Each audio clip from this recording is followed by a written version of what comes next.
Amigos de Carta Capital, eu sou Alisson Matos, editor do site de Carta Capital, e junto com os repórteres Alexandre Pucci e Giovana Galvani, vou entrevistar Guilherme Boulos, candidato do PSOL à Prefeitura de São Paulo. Antes da primeira pergunta, eu tenho alguns recados a vocês que nos acompanham. Torne-se membro do nosso clube do canal, se inscreva no canal de Carta Capital no YouTube e assine a revista. Aqui na descrição desse vídeo, você vai encontrar também um link para a entrevista que fizemos mais cedo com o concorrente do Boulos, o Bruno Covas. Boulos, obrigado pela presença, e eu começo já com a seguinte questão. Qual o limite entre responsabilidade social e responsabilidade fiscal com as contas públicas? Até onde dá para ir? Olá, Alisson, Alexandre, Giovana, todo mundo que está acompanhando a gente na Carta Capital. Agradecer pelo espaço, pela oportunidade da gente fazer esse bate-papo. Olha, responsabilidade fiscal é você garantir que as contas públicas de uma cidade como São Paulo, que elas sejam preservadas, que elas não implodam, que você consiga fazer com que as receitas que a cidade tem sejam maiores do que a despesa que a cidade tem.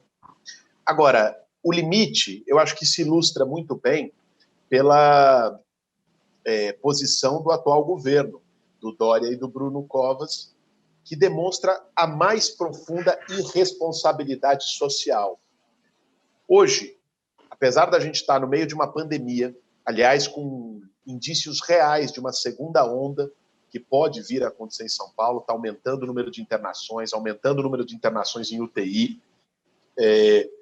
Nós temos hospitais da cidade que estão fechados.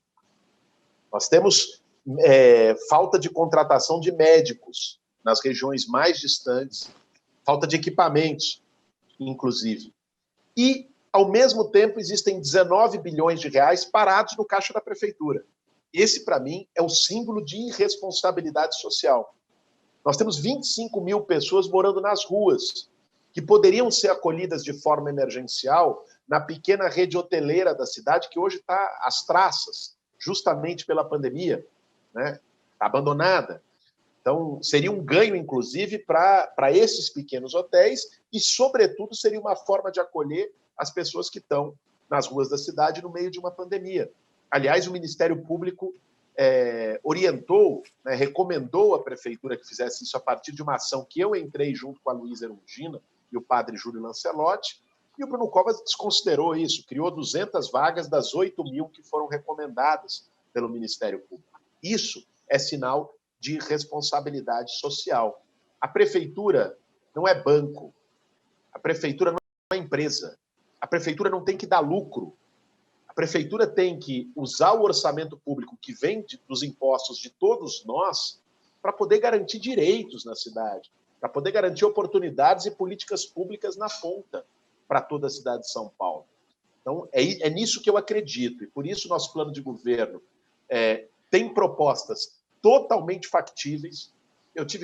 Nós temos uma equipe de economistas extremamente qualificada, eu tive com o Tribunal de Contas do município, tive com auditores fiscais do município, tive com procuradores do município, estudei o orçamento, nossa equipe se debruçou sobre o orçamento, o custo das nossas propostas é de 29 bilhões de reais em 4 anos, nós temos as fontes orçamentárias para poder realizar essas propostas e, sobretudo, nós temos uma sensibilidade para inverter prioridades na cidade de São Paulo, para olhar para quem está morando na rua, olhar para quem está desempregado e precisa de oportunidade, olhar para quem está morando nos fundões das periferias, né, precisa de um transporte público decente, precisa de saúde de qualidade. É isso que nós vamos fazer. Boulos, boa noite. Você foi criticado recentemente por uma fala relacionada ao déficit da Previdência, dos servidores municipais, e apesar de ter justificado isso depois num vídeo, isso repercutiu, gerou um pouco de desconfiança. Eu queria saber o que você diria para o eleitor que ainda está desconfiado em relação ao projeto da sua candidatura e de Luísa Erundina em relação às contas públicas. Essa é já que você tem essa imagem, né, muito vinculada a políticas sociais, teve uma atuação no MTST ao longo de todos esses anos, o que você diria para esse eleitor que ainda pode estar desconfiado em relação ao seu compromisso com essa pauta? Giovana, primeiro em relação a essa declaração sobre a Previdência, eu já tive a oportunidade de dizer mais de uma vez que me expressei mal. É evidente que eu não acredito que contratação de novos servidores solucione déficit previdenciário. Eu disse isso num contexto de uma pergunta sobre concursos públicos. Quer dizer, o argumento do déficit previdenciário não pode ser utilizado e ser pretexto para não se fazer concursos na cidade. Até porque, e nós temos dados da própria controladoria do município que mostram isso, a Prefeitura de São Paulo, ao não fazer concursos e ao não chamar pessoas que foram concursadas, aprovadas e não efetivadas, ela está substituindo esses trabalhadores por terceirizados, que estão ganhando um salário maior. Olha que loucura, né? A Controladoria do Município mostrou que só na Secretaria de Habitação, se fizesse os concursos e efetivasse servidores públicos, nós poderíamos ter uma economia de 53 milhões de reais em 5 anos. Bruno Covas está respondendo no Ministério Público por improbidade administrativa justamente por isso. O nosso compromisso é com a valorização do serviço público. E não existe serviço público de qualidade sem o servidor público valorizado, com plano de carreira, com valorização salarial. É nisso que eu acredito e é isso que eu pretendo implementar na cidade de São Paulo como prefeito. Agora, para quem tem qualquer tipo de dúvida a respeito do nosso compromisso com a viabilidade orçamentária, né, eu vou ser um pouco mais específico aqui em relação à minha primeira resposta para o Alisson. O custo do nosso programa, Giovana, das prioridades do nosso programa é de 29 bilhões de reais em 4 anos. Né? Aí se inclui o Renda Solidária, aí se inclui as frentes de trabalho, aí se inclui contratação de médicos e servidores da saúde, aí se inclui zerar a fila da creche, aí se inclui 150 quilômetros de corredores de ônibus novos na cidade, né? Aí se inclui, enfim, o fundamental das nossas prioridades, inclusive o projeto de moradia popular, sobretudo por mutirões, garantindo 100 mil atendimentos habitacionais na cidade. 29 bilhões em 4 anos. A Prefeitura tem hoje 19 bilhões em caixa. Desses 19 bilhões, aproximadamente 8 são atrelados a fundos municipais, como o Fundo Municipal de Saneamento ou o Fundurb, que é o Fundo de Desenvolvimento Urbano. Parte das nossas políticas pode vir dos recursos do fundo. Por exemplo, o Fundurb é para construção de moradia, urbanização e regularização. O Fundo Municipal de Saneamento é para ampliar tratamento de esgoto, canalização de córregos onde for necessário, tudo mais, né? Agora, vamos considerar aqui apenas o recurso orçamentário livre, que não está vinculado a fundos, que é algo em torno de 11 bilhões de reais. A estimativa do Tribunal de Contas é que 2,5 é de custeio para poder encerrar o ano fiscal de 2020. Então, nós vamos ter aí algo em torno de 8,5, 9 bilhões de reais livres. Isso já dá quase 1/3 daquilo que a gente pretende gastar como prioridade nos próximos 4 anos. Nós temos também um fluxo de investimento na cidade de São Paulo que já foi comprovado em gestões anteriores, como a do Fernando Haddad e do próprio Gilberto Kassab, que mostrou que é possível ter um fluxo de investimento de aproximadamente 5 bilhões ao ano. O investimento da gestão Dória Covas é o pior dos últimos 15 anos na cidade de São Paulo. Teve uma matéria no último domingo na Folha de São Paulo que trouxe isso de forma didática, inclusive, né? Então, o que eu vou fazer é recuperar o fluxo de investimento que a cidade teve em momentos anteriores. E, aliás, ter o recurso em caixa atual é a demonstração de que poderia ter mantido esse fluxo de investimento. Então, garantindo 5 bi ao ano, nós estamos falando de um investimento de 20 bi nos 4 anos. Mas existem outras fontes. Por exemplo, a recuperação da dívida ativa. São Paulo tem uma dívida ativa de 130 bilhões de reais como estoque. A maior parte dessa dívida é de grandes devedores, bancos e planos de saúde, sobretudo. Essa dívida hoje não é cobrada de forma adequada, tanto porque o sistema de cobrança da dívida não está digitalizado. A maior parte dele é no papel, que é uma loucura, se tratando de 2020. É feito para não funcionar. Quanto porque existem poucos procuradores para fazer o processo de execução fiscal, né? Nós temos procuradores que se cuidam cada um de 80, 100 processos. É evidente que não vai ter a celeridade, né, e a efetividade necessária. E isso eu ouvi dos próprios procuradores com quem eu me reuni. E a estimativa deles é que é possível ter uma recuperação em 4 anos de ao menos 10 bilhões de reais. Só com isso que eu mencionei aqui, se paga o fundamental do nosso programa. E olha que eu nem mencionei aqui o recurso do Fundeb, que vai aumentar para a cidade de São Paulo com a aprovação do novo Fundeb. Olha que eu nem mencionei aqui o que é possível retomar aos cofres públicos, enfrentando os esquemas, né?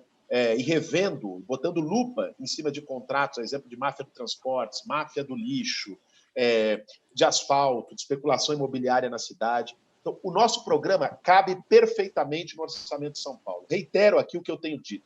O problema da cidade não é falta de dinheiro. O problema é falta de prioridade e de sensibilidade social. Isso a gente tem. E, Boulos, dá para ver que, né, com todas essas informações, enfim, tem até depois daquele erro, né, daquele discurso que você corrigiu, teve essa correção a fim de fazer com que essas pessoas se aproximem do projeto político de vocês. Mas outros pontos, por exemplo, o Sampaprev ou a questão da concessão do Pacaembu. Eu queria saber, essas duas pautas, por que tocar nelas agora ou tocar caso vocês sejam eleitos no momento de pós-pandemia, onde essas contas que vocês fazem tem várias variáveis, não sabe, por exemplo, em relação a investimento, não tem como saber se a intenção de atrair mais investimentos vai ser concretizada. Por que essas duas pautas em específico, a questão do Pacaembu e a revogação, enfim, do Sampaprev, surgiram no seu programa de governo? Porque eu tenho coerência, Giovana. Porque eu tive ao lado dos servidores públicos de São Paulo lutando contra a forma como foi feita a reforma previdenciária e o Sampaprev, que fez um aumento de alíquota linear que proporcionalmente prejudicou os servidores que ganham menos. Então, o meu compromisso de levar uma revisão, mandar para a Câmara Municipal um projeto de revisão do Sampaprev tem a ver com isso. O termo das concessões, concessão do Pacaembu ou de parques, né, em nenhum momento eu disse que nós vamos chegar lá e sair rasgando o contrato. Obviamente que eu não vou fazer isso, não teria sequer condições jurídicas para fazer isso, amparo jurídico para fazer isso. O que eu disse é que nós vamos colocar lupa nos contratos que foram feitos. E onde houver qualquer tipo de irregularidade, eu não vou ser conivente, até porque se fosse, isso seria prevaricação, seria crime no exercício do meu mandato, né? Onde houver irregularidades, desvios ou qualquer coisa que possa ferir o interesse público, nós vamos atuar. É isso. Candidato, todas essas propostas que o senhor falou, em sua maioria, precisam ser aprovadas pela Câmara dos Vereadores. O senhor, a esquerda como um todo, não tem maioria hoje na Câmara dos Vereadores de São Paulo. Então, assim, o senhor, se ganhar, vai assumir tendo minoria na Câmara. O senhor também é oposição ao governo estadual, ao governo federal. O senhor falou isso em entrevistas recentes, mas para mim não ficou muito claro. Como que o senhor pretende fazer o seu governo neste cenário? Como que o senhor acha qual é a sua pretensão política para conseguir essa maioria, para conseguir governar? Alexandre, eu construí a minha trajetória política com capacidade de diálogo. Eu, no movimento social, dialoguei com representantes de vários governos com os quais eu discordo da sua orientação ideológica e da sua orientação política. E construí esse diálogo com o objetivo de fazer moradias populares para as pessoas. O MTST entregou 23 mil moradias sem nós termos a caneta na mão. Né? Isso dialogando, fazendo mobilização, né? Atuando como movimento social, mas também tendo a capacidade de diálogo. Democracia não é você conversar apenas com quem pensa igual a você. É óbvio que não teria condições de governar São Paulo apenas dialogando com a esquerda, com quem pensa de forma parecida comigo. Né? Nós temos que, aliás, a tripartição de poderes na democracia brasileira coloca a necessidade de quem quer que esteja no poder público tenha a capacidade de dialogar e discutir posições e buscar posições de equilíbrio com os outros poderes. Eu tenho essa maturidade, eu não sou o Jair Bolsonaro, que sai xingando o presidente da Câmara, xingando o presidente do Senado, querendo prender ministro do Supremo. A minha trajetória não é essa, a minha escola não é essa.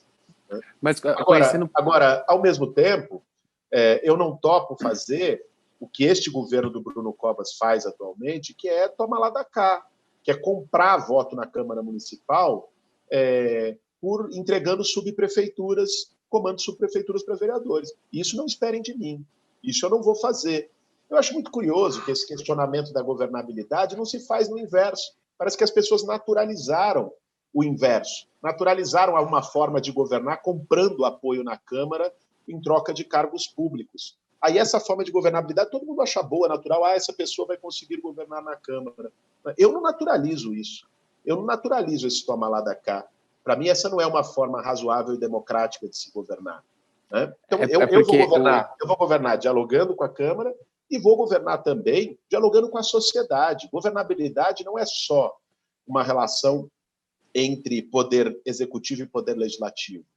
Nós vamos chamar as pessoas através de orçamento participativo, né, construindo formas de participação modernas, inclusive digitais, por aplicativo, virtuais, para que a sociedade se envolva nisso também. Isso é uma forma de você inibir lobbies, inibir interesses escusos que possam participar dessas negociações na política.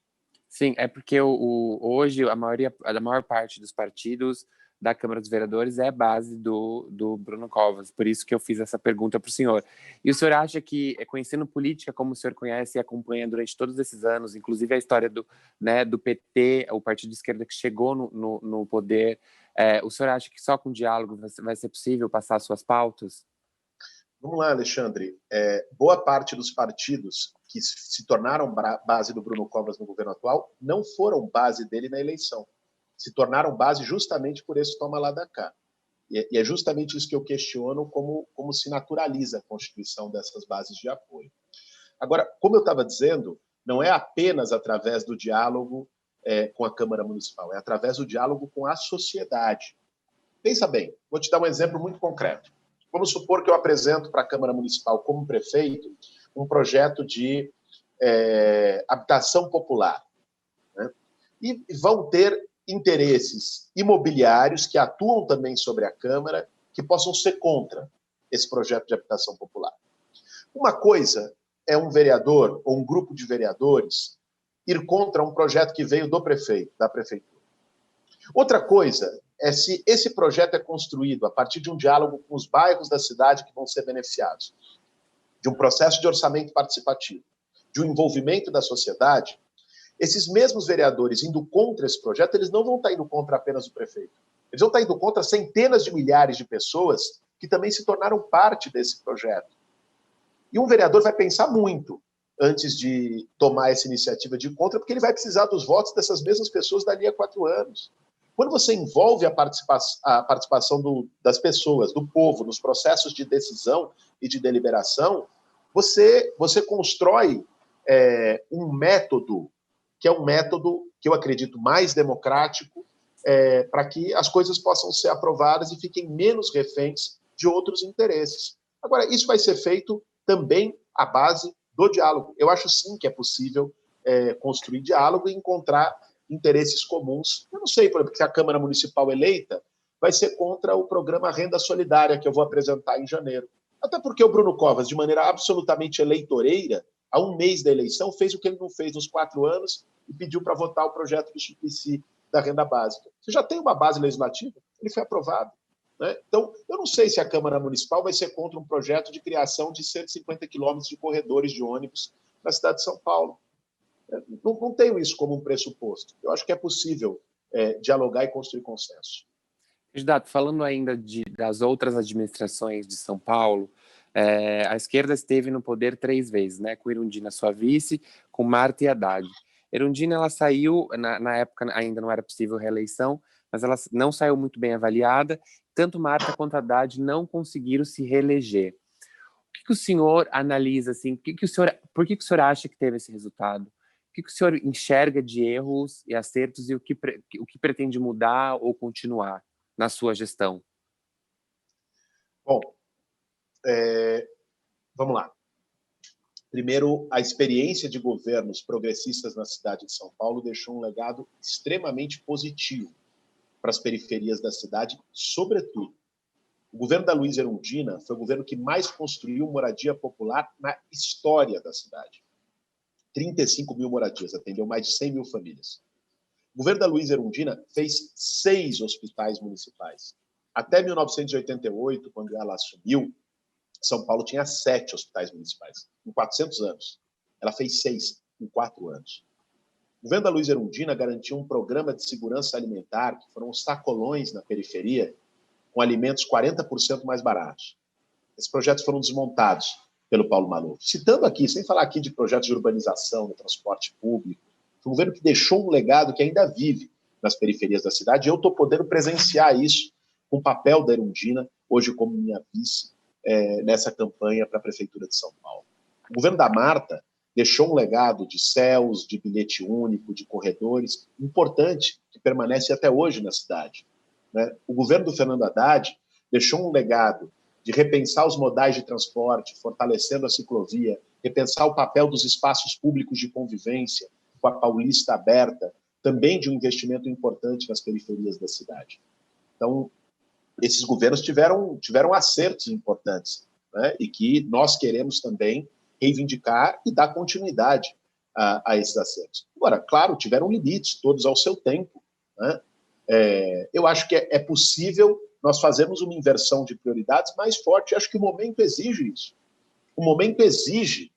Nós estamos numa pandemia, espero que logo a gente esteja num pós-pandemia, mas o pós-pandemia vai ser dramático para São Paulo, com o nível de desigualdade que a nossa cidade tem, se não tiver um poder público focado no interesse popular, em acolher aquelas pessoas que estão à própria sorte, no abandono.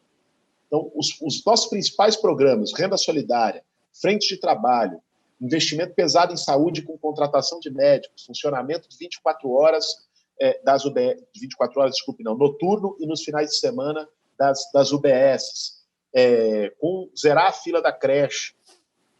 Se eu, após 4 anos, tiver deixado um legado como esse para a cidade e dado oportunidade para que ninguém precise morar na rua, mas na cidade mais rica do Brasil, eu vou me dar por muito satisfeito.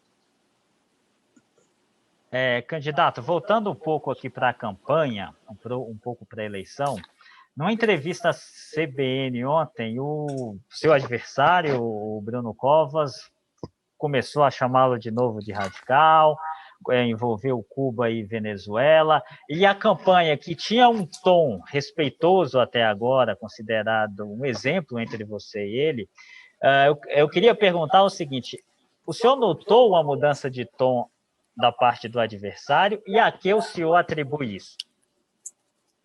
Olha, Alisson, é visível a mudança de tom da parte do Bruno Covas desde o início do segundo turno. Vamos nos lembrar aqui com o discurso dele na noite da apuração, onde ele foi um discurso com raiva, foi um discurso onde ele me chamou de radical umas 5, 6 vezes. Parecia que ele tinha sido derrotado na eleição. Era assim que ele estava se sentindo. Eu acho que o PSDB achou que essa eleição estava ganha. O Dória e o Bruno Covas acharam que essa eleição estava ganha.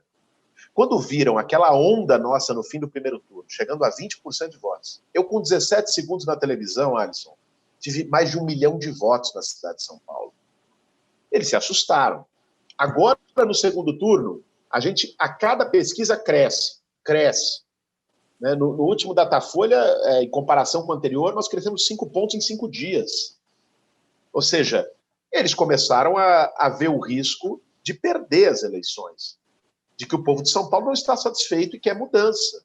E nesse segundo turno, o projeto de mudança, obviamente, sou eu com a Luiza Erundina. O Bruno Covas e o Dória são a continuidade. E aí ele partiu para um certo desespero, o que eu lamento. Eu acho que o Bruno Covas pode ser melhor do que isso. Não cai bem esse figurino nele, né, de querer se aproximar de um discurso bolsonarista, de querer ficar atacando Cuba, Venezuela, trazer isso para o debate da eleição municipal de São Paulo, né? Querer ficar criminalizando o movimento social, como ele fez nesses últimos dias. Eu acho lamentável. Acho que o Bruno Covas só se diminui quando toma atitudes como essa. Agora, digo a vocês que isso também talvez expresse a dificuldade dele de explicar os problemas que ele tem com o vice.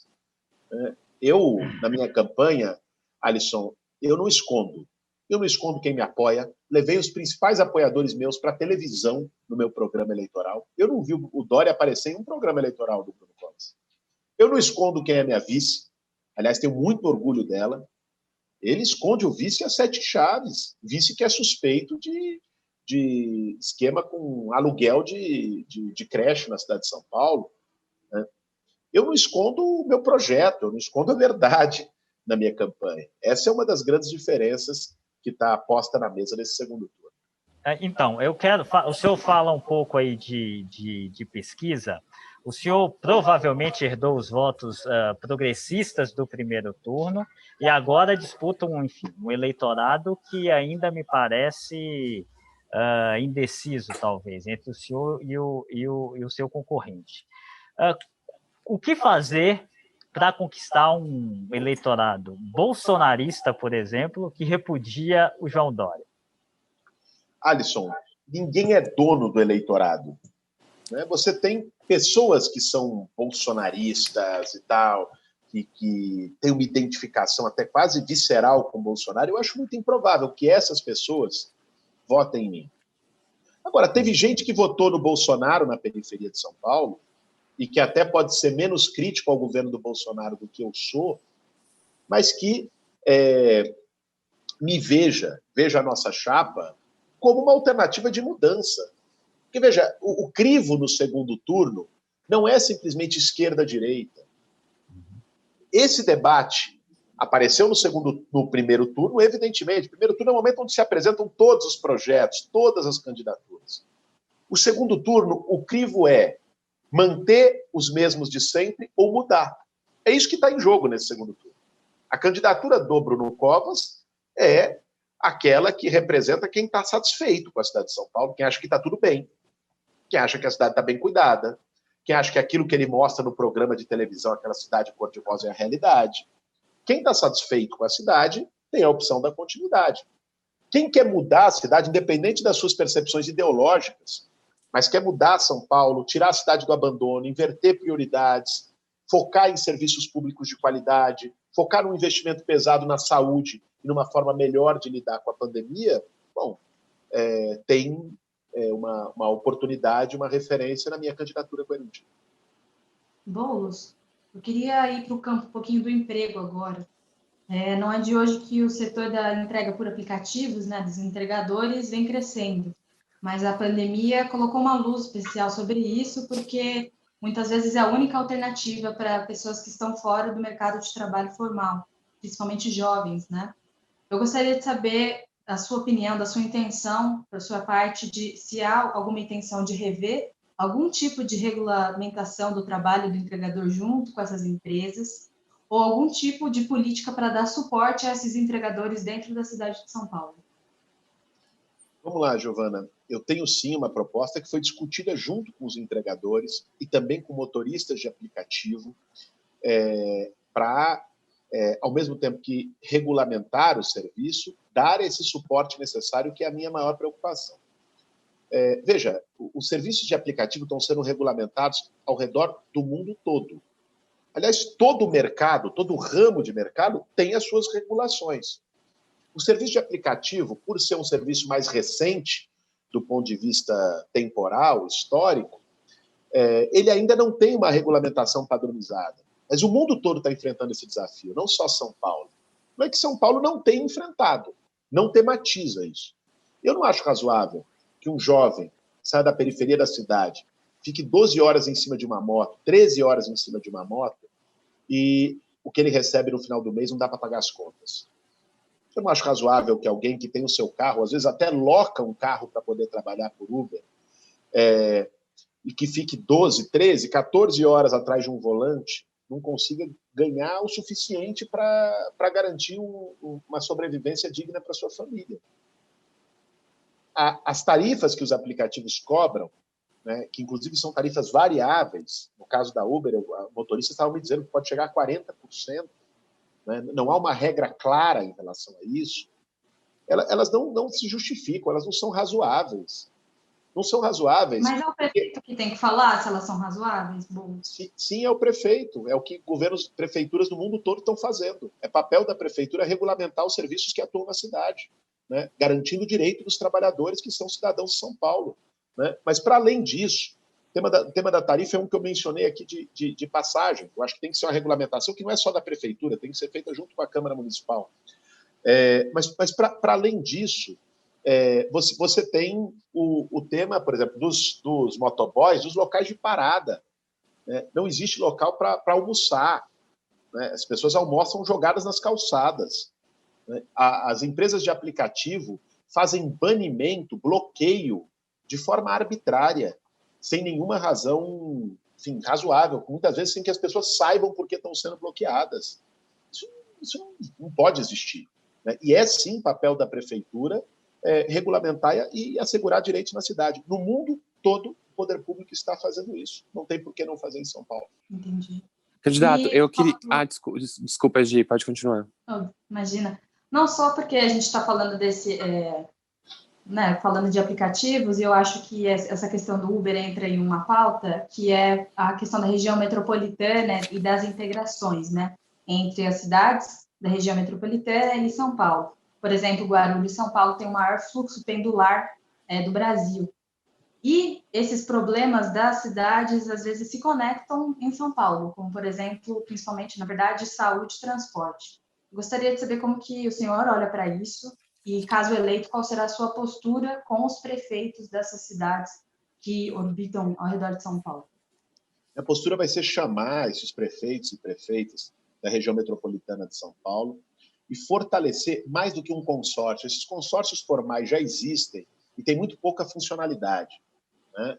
Mas buscar construir um pacto na região metropolitana para que a cidade de São Paulo tenha uma convivência e as cidades possam se apoiar mutuamente, né, do ponto de vista da oferta de serviços. Sabe, eu moro no Campo Limpo. O que separa Campo Limpo, que é um bairro da periferia sul de São Paulo, de Taboão da Serra, é um córrego, é uma ponte. Se você andar um pouquinho mais, o que separa Taboão da Serra de Embu das Artes é uma placa.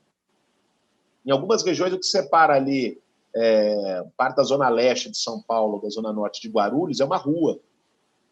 Então, assim, a região metropolitana, ela existe de fato, para além das divisões fronteiriças dos municípios. Então, muita gente que mora, às vezes, na zona leste de São Paulo, pode ir passar no UBS de Guarulhos e vice-versa. Então, é preciso que tenha uma compreensão, um reconhecimento desse fato e construir protocolos de colaboração em todas as áreas. E só quem pode fazer isso é o prefeito de São Paulo, que é a maior cidade e é quem tem condições de liderar um pacto como esse. É isso que eu pretendo fazer. A Luíza Erundina, quando foi prefeita, puxou um debate como esse, que foi muito efetivo. Aliás, a Luíza Erundina, quando prefeita, criou a Frente Nacional de Prefeitos, né, a principal articulação dos municípios até hoje no Brasil. Candidato, mudando um pouco de assunto, recentemente eu fiz uma matéria sobre o movimento de pessoas com deficiência, né? E o que foi relatado para mim é que a direita meio que tomou essa pauta e essa pauta é pouco debatida dentro da esquerda. Então eu queria entender com o senhor quais são as suas propostas para essa população, além da mobilidade. Assim, claro, a mobilidade é muito importante, mas além disso, quais são as propostas do senhor para essa população? E também conversei com movimentos e eles me disseram que, né, um dos maiores pedidos deles neste momento é a inclusão de Libras na grade curricular. O senhor pretende colocar? Alexandre, primeiro fazer um reparo aqui. Quando eu fui candidato a presidente em 2018, todas as organizações públicas de pessoas com deficiência reconheceram o nosso programa como o que melhor contemplou a sua pauta. Novamente, agora em 2020, o nosso programa de pessoas com deficiência, nós temos uma parte, um capítulo do nosso programa voltado a pessoas com deficiência, foi amplamente discutido com organizações, entidades e lideranças que representam pessoas com deficiência na cidade de São Paulo. Então, esse, para nós, é, sim, um tema muito importante. desde o tema da mobilidade, por exemplo, o fortalecimento do Atende, que é um serviço de atendimento por van para cadeirantes, para pessoas que têm deficiência de mobilidade, que nós vamos ampliar na cidade de São Paulo, assumimos esse compromisso, desde o cuidado com as calçadas, por exemplo, que também facilita a mobilidade. Eu contei, saiu ontem no meu programa eleitoral, uma história que eu contei visitando a favela do Vietnã, aqui na Zona Sul, na região de Jabaquara, de um cadeirante que me abordou lá na favela do Vietnã, quando eu estava passando por lá, e ele falou: ô Boulos,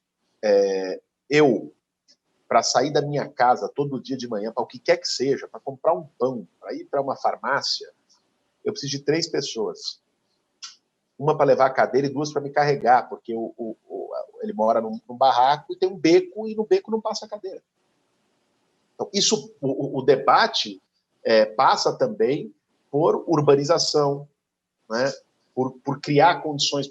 Reclamaram muito dos espaços públicos, inclusive dos espaços de saúde, que não estão adaptados e adequados para pessoas com deficiência, né? Então, sim, a inclusão da linguagem de Libra na grade também está como uma das propostas que nós incorporamos. Enfim, no caso, eu tive uma reunião com mães de crianças autistas, que fizeram uma reivindicação importantíssima de fortalecer a educação inclusiva, reduzindo o número de alunos por sala de aula, né, para que possa ter um acompanhamento adequado nas escolas para essas crianças, de fazer mais investimento com mais profissionais nos CAPs, que hoje estão sucateados na cidade de São Paulo e não permitem um atendimento adequado. Então, o nosso programa é de forma transversal, nas várias áreas. Só isso que eu citei aqui: tem área de transporte, tem área de saúde, tem área de saúde mental, tem área de educação, né? Nessas várias áreas, o nosso transporte contempla a pauta das pessoas com deficiência, e essa vai ser uma prioridade no nosso governo. A gente percebe que são muitos desafios, e daí eu recorro a outra frase do Bruno Covas, dessa vez dada ao Roda Viva da TV Cultura. Lá ele disse ser contra a reeleição, mas que joga a regra do jogo. Você é a favor, Boulos, ou não da reeleição? Eu acho muito engraçado. O Bruno Covas, ele disse que era contra a reeleição e é candidato à reeleição. Uma outra passagem nessa mesma entrevista, ele disse que queria ter uma vice-mulher e ele tem um vice-homem que, inclusive, tem uma acusação de violência contra a mulher. Parece que o Bruno Covas não está, inclusive, nem na campanha dele, definindo muito as regras, né? Acho que isso mostra o quanto também o João Dória tem uma influência, um apadrinhamento hoje sobre a Prefeitura de São Paulo, né, sobre o PSDB e, consequentemente, sobre o Bruno Covas, que foi o vice dele, né? Olha, no sistema político atual, né, que nós temos no Brasil, você ter uma reeleição como forma de aprovação ou não da população sobre o mandato, não me parece que isso esteja entre os grandes problemas do sistema político atual. Francamente, acho que se a gente for discutir reforma política, o fim da reeleição não estará no topo das minhas prioridades. Eu acho que nós temos muito mais coisas para rever no sistema político brasileiro antes disso. Então, assim, o senhor é a favor e disputará, caso eleito? Bom, hoje preciso primeiro me eleger, né? Eu não vou me antecipar e começar a dizer antes de me eleger prefeito de São Paulo se eu sou ou não candidato à reeleição. Isso não faz sentido. Boulos, eu queria falar um pouquinho agora sobre um ponto do seu plano que cita a agenda antirracista enquanto uma estratégia, né? Enquanto uma política, na verdade. Na educação, especificamente, o senhor cita leis que instituem a obrigatoriedade do ensino de história da África e cultura afro-brasileira e indígena nas escolas. Só que, apesar da existência dessas leis até hoje, não se vê isso implementado na prática. Eu queria saber o que a sua gestão pretende fazer para avançar nesse assunto e ver isso sendo ensinado de fato nas escolas aqui de São Paulo. Primeiro, Giovana, é ter a vontade política. Isso não foi implementado na rede municipal de São Paulo, porque nenhum governo, desde que essa lei federal foi aprovada, se dispôs a implementar. Então, eu tenho como decisão implementar. Isso é um compromisso que eu assumi com o movimento negro.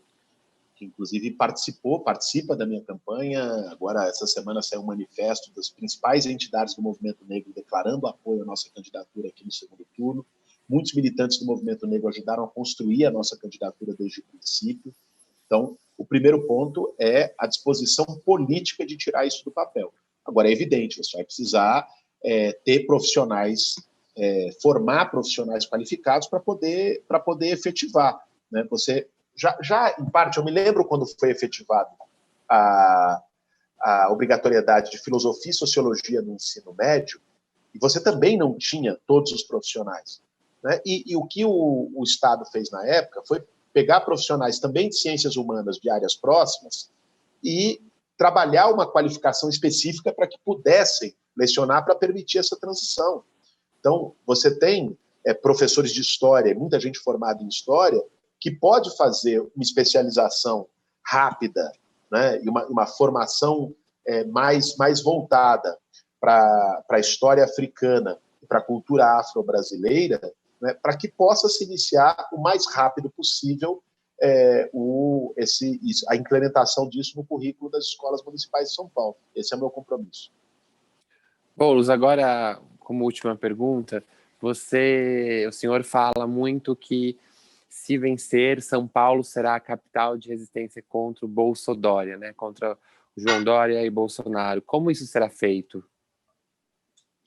Olha, isso será feito por contraste das posições políticas e das prioridades. Eu, como prefeito de São Paulo, eu vou dialogar, evidentemente, de forma institucional, compreendendo a liturgia do cargo, e dialogar com todas as outras instâncias, inclusive com o governo federal e com o governo estadual. Esse é um ponto de partida, essa é uma relação institucional. Agora, eu, como liderança política e também governando a maior cidade do Brasil, eu vou valorizar e fortalecer a participação democrática na cidade, como eu já disse aqui. Eu vou valorizar projetos que fortaleçam a diversidade, né, na nossa cidade. Eu vou fortalecer políticas sociais voltadas para a educação, para a cultura, políticas sociais voltadas para a saúde, para trabalho e renda, para a moradia popular. O maior contraponto que eu posso fazer à política autoritária representada pelo Bolsonaro e à política elitista representada pelo Dória é fazer um governo profundamente democrático e profundamente comprometido com os mais pobres. É assim que a gente vai fazer de São Paulo, né, uma capital de resistência democrática, de luta democrática, e uma capital de esperança que sinalize para um outro projeto. O senhor acha que já é um sinal aí a sua chegada até o segundo turno com uma força grande dentro da esquerda? Já é um sinal positivo para 2022? Eu estou pensando no próximo domingo, não em 2022. Espero no próximo domingo ser eleito prefeito de São Paulo e ter a honra de governar essa cidade. Certamente cumprirei meu mandato até o final, diferente do que o PSDB historicamente fez aqui na cidade, abandonando os mandatos ao meio por projetos carreiristas, por projetos pessoais, o que o Dória fez há 2 anos atrás. Para mim, governar São Paulo vai ser a maior honra, o maior orgulho. A cidade que eu nasci, a cidade que eu vivo, né? E pretendo ser lembrado como o melhor prefeito da história dessa cidade. Bom, candidato, nós estipulamos um tempo antecipadamente a você e ao Bruno Covas. A gente vai encerrar por aqui para ser justo. Agradeço imensamente a sua presença, a entrevista. Agradeço ao Alexandre, a Giovana e a todos que nos acompanharam aqui na carta. Obrigada. Obrigada, Boulos. E, assim, obrigado, tem alguma... Obrigado, Giovana, obrigado, Alexandre. Obrigado, candidato. Só tem alguma pergunta que a gente não fez que você gostaria de fazer alguma consideração? Não, Alisson. Acho que conseguimos passar por temas importantes aqui hoje. Maravilha. Obrigado, então. Tchau, gente. Obrigado. Valeu, gente.